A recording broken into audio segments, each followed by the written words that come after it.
नमस्कार दर्शकों, स्वागत है आप सभी का हमारे इस YouTube चैनल एस्ट्रो सच पर। हर हर महादेव, जय शिव शंभू। दोस्तों, क्या आपके पितृ आपसे नाराज है? और क्या आपको लगता है कि आपके पितरों की वजह से आपके घर की सुख शांति में रुकावटें आ रही है और आपके कार्य नहीं बन रहे हैं? या आप संतान की कमी और धन की कमी या कर्ज से परेशान हैं, या आपका भाग्य आपका साथ नहीं दे रहा है? तो दोस्तों, इस बार के पितृपक्ष श्राद्ध में अगर आप दीपक से जुड़ा ये आसान सा उपाय कर लेते हैं तो आपके सभी पितृदोषों का तुरंत ही नाश हो जाएगा और आपको मिल जाएगी सभी संकट और कष्टों से मुक्ति। और दोस्तों, इस एकमात्र उपाय को करने से आपको धनवान मालामाल होने से कोई नहीं रोक सकता और आपकी जो भी मनोकामना है वो भी पूरी हो जाएगी। दोस्तों, इस बार 29 सितंबर 2023 से पितृपक्ष श्राद्ध बहुत ही दिव्य और दुर्लभ संयोग लेकर आए हैं। दोस्तों, इस पितृपक्ष में राजयोग काल सर्पदोष के साथ साथ धन लक्ष्मी योग भी बन रहा है, जिस वजह से इस बार के पितृपक्ष श्राद्ध का बहुत अधिक महत्व बढ़ गया है।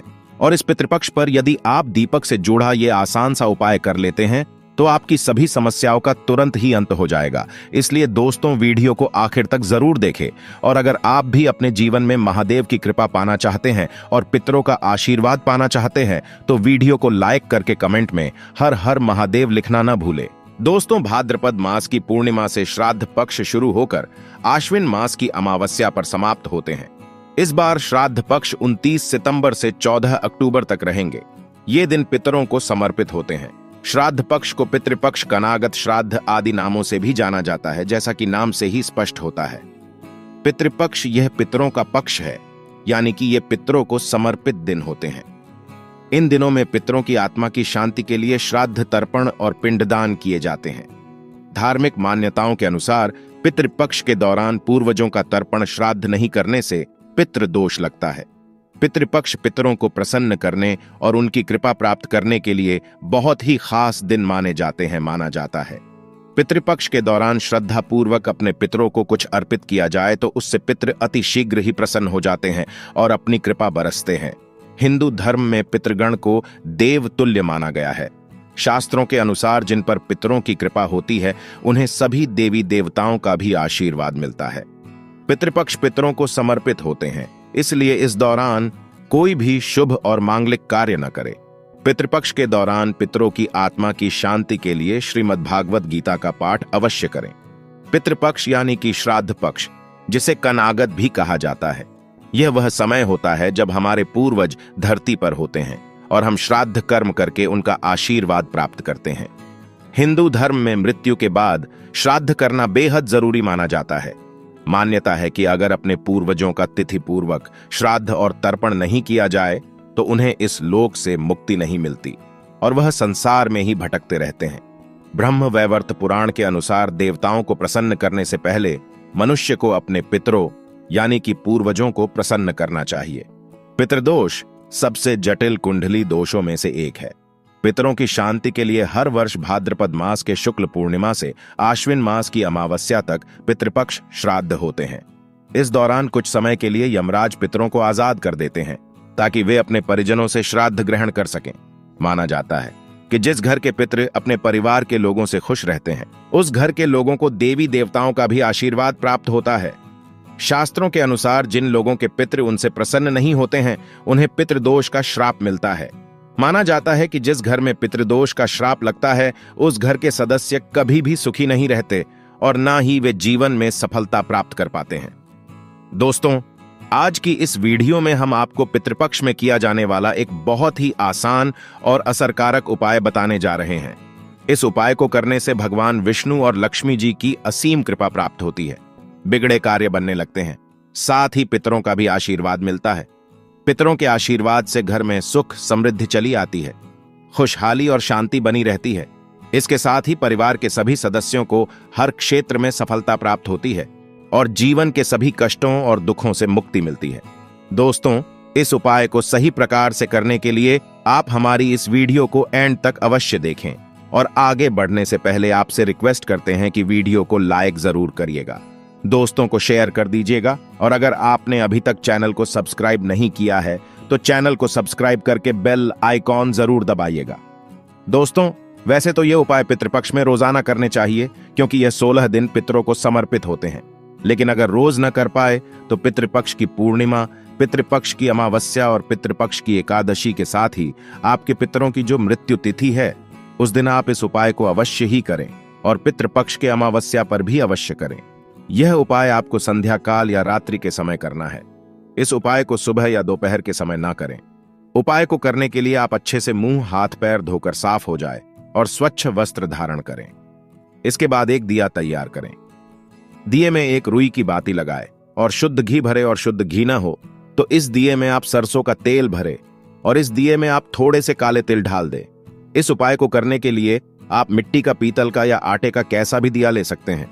अगर आप आटे का दिया ले रहे हैं तो ध्यान रखें, आटा साफ होना चाहिए और आटे में नमक नहीं भी होना चाहिए। दिया बनाने के बाद अब आप अपने घर के दक्षिण कोने को साफ करें। अगर आपके घर के दक्षिण कोने में स्टोर रूम है या बाथरूम वगैरह बना है या खाली स्थान नहीं है तो आप अपने रसोई घर के सबसे दक्षिण कोने को साफ करें। अगर रसोई घर में भी ऐसा साफ स्थान नहीं है तो आप अपने किसी भी कमरे के दक्षिण कोने को साफ करके वहां पर इस दिए को रखें। अगर किसी कमरे में भी ऐसी जगह नहीं है तो आप अपने मंदिर के पास साफ स्थान पर इस दिए को आपको ऐसे रखना है कि दिए की जो बाती है यानी जो लौ है वो दक्षिण दिशा की तरफ होनी चाहिए, यानी कि दिया का मुख आपको दक्षिणी दिशा की तरफ करना है। और यह भी ध्यान रखें कि दिए को सीधे जमीन पर ना रखे, दिए के नीचे कोई कपड़ा बिछा दें या कोई कटोरी प्लेट रख दें हैं या फिर थोड़े से साबुत चावल रख दे। सीधे जमीन पर दिया ना रखें। सीधे जमीन पर रखा हुआ दिया अपूर्ण माना जाता है। दिया जलाने के बाद सबसे पहले आप भगवान श्री गणेश को प्रणाम करें, फिर भगवान विष्णु और मां लक्ष्मी जी को प्रणाम करें। इसके बाद पितृदेव को प्रणाम करें। भगवान से अपने पितरों की आत्मा की शांति की प्रार्थना करें। इसके बाद पितरों से मुक्ति की प्रार्थना करें। इसके बाद आप भगवान विष्णु जी के महामंत्र ओम नमो भगवते वासुदेवाय का 11 बार जाप करें। मंत्र का जाप करने के पश्चात अब आप पितृदेव के इस मंत्र का 108 बार जाप करें।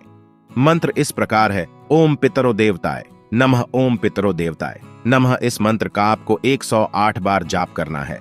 आप किसी भी माला पर जिस पर आप मंत्र का जाप करते हैं उस पर भी इस मंत्र का जाप कर सकते हैं, या फिर उंगलियों पर गिनकर या माचिस की तीली पर या मिश्री के दाने पर गिनकर भी आप इस मंत्र का जाप कर सकते हैं। दोस्तों ध्यान रखें, इस मंत्र का जाप आपको दक्षिण दिशा की तरफ मुंह करके करना है। शास्त्रों में बताया गया है कि पितृलोक दक्षिण दिशा में है। दक्षिण दिशा पितरों की दिशा होती है। इस दिशा में पितरों का वास होता है। श्राद्ध पक्ष में दक्षिण दिशा में इस प्रकार दिया जलाने से और मंत्र का जाप करने से पितृदेव की असीम कृपा प्राप्त होती है और पितृदोष पितृ आशीर्वाद में बदल जाता है। मंत्र का जाप करने के बाद आप अपने पितरों को, अपने पूर्वजों को प्रणाम करें और सभी कष्ट, दुख, दरिद्रता को दूर करने की प्रार्थना करें। दोस्तों, इस उपाय को करते समय कुछ बातों का विशेष ध्यान रखें। इस उपाय को करते समय स्वच्छता और पवित्रता का विशेष ध्यान रखें। महिलाएं पीरियड्स के दौरान इस उपाय को ना करें। इस उपाय को जरूरी नहीं है कि परिवार का एक सदस्य ही रोजाना करें। इसे परिवार में कोई भी कर सकता है और यह भी जरूरी नहीं है कि घर के पुरुष या लड़के ही इस उपाय को करें। इस उपाय को घर की बेटियां, बहुएं भी कर सकती हैं। इसके साथ साथ इस बात का विशेष ध्यान रखें कि पितृपक्ष में आप किसी भी प्रकार की तामसिक चीजों का सेवन न करें। पितृपक्ष में प्याज, लहसुन, मिर्च, अंडा, तंबाकू, सिगरेट, शराब आदि चीजों का भूलकर भी सेवन न करें और ये दिया आप अपने घर पर ही जलाएं। और अगर आप किसी और के घर गए हुए हैं तो किसी और के घर में आप इस दिए को अपने पितरों के नाम से ना जलाएं। यह उपाय आपको अपने घर पर ही करना है। पितृपक्ष के दौरान कोई भी शुभ कार्य नहीं करना चाहिए। इस दौरान कोई वाहन या नया सामान ना खरीदें।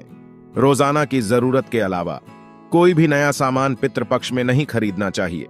पितृपक्ष के दौरान नाखून नहीं काटने चाहिए, बाल नहीं काटने चाहिए, दाढ़ी मूछ भी नहीं बनानी चाहिए। पितृपक्ष में गायों, ब्राह्मण, कुत्ता, चींटियों, बिल्ली आदि को भोजन अवश्य ही कराना चाहिए।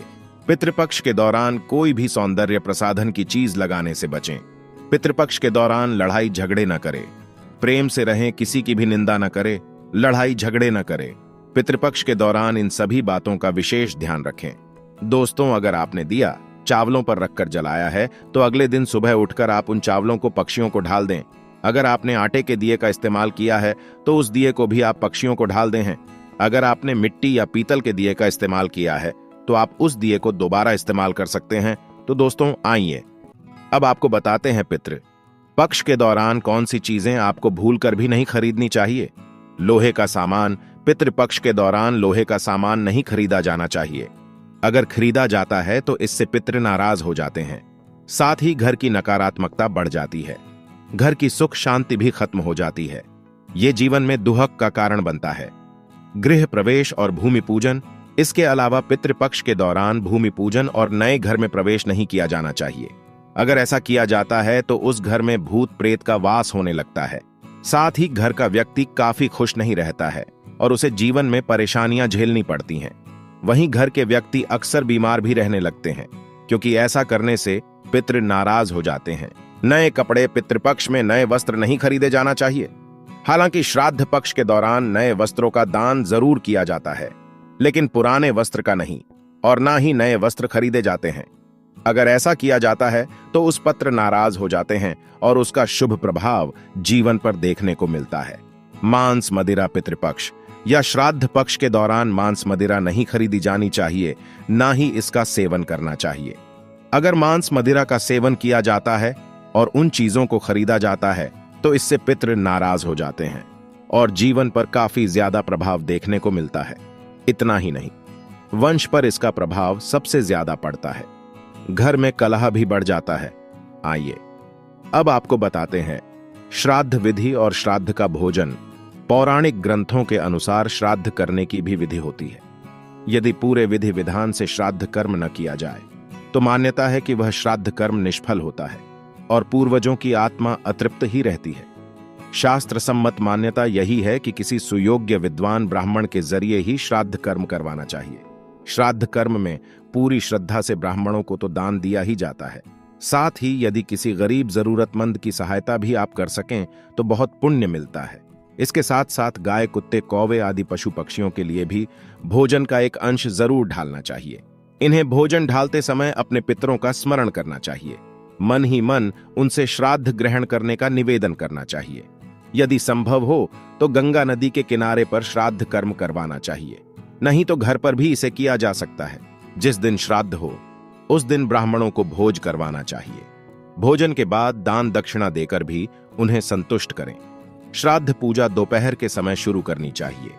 योग्य ब्राह्मण की सहायता से मंत्रोच्चारण करें और पूजा के पश्चात जल से तर्पण करें। श्राद्ध करने के लिए किसी ब्राह्मण को आमंत्रित करें, भोज कराएं और अपनी सामर्थ्य के अनुसार दक्षिणा भी दें। श्राद्ध के दिन अपनी सामर्थ्य या इच्छानुसार खाना बनाएं। आप जिस व्यक्ति का श्राद्ध कर रहे हैं उसकी पसंद के मुताबिक खाना बनाएं जो उचित रहेगा।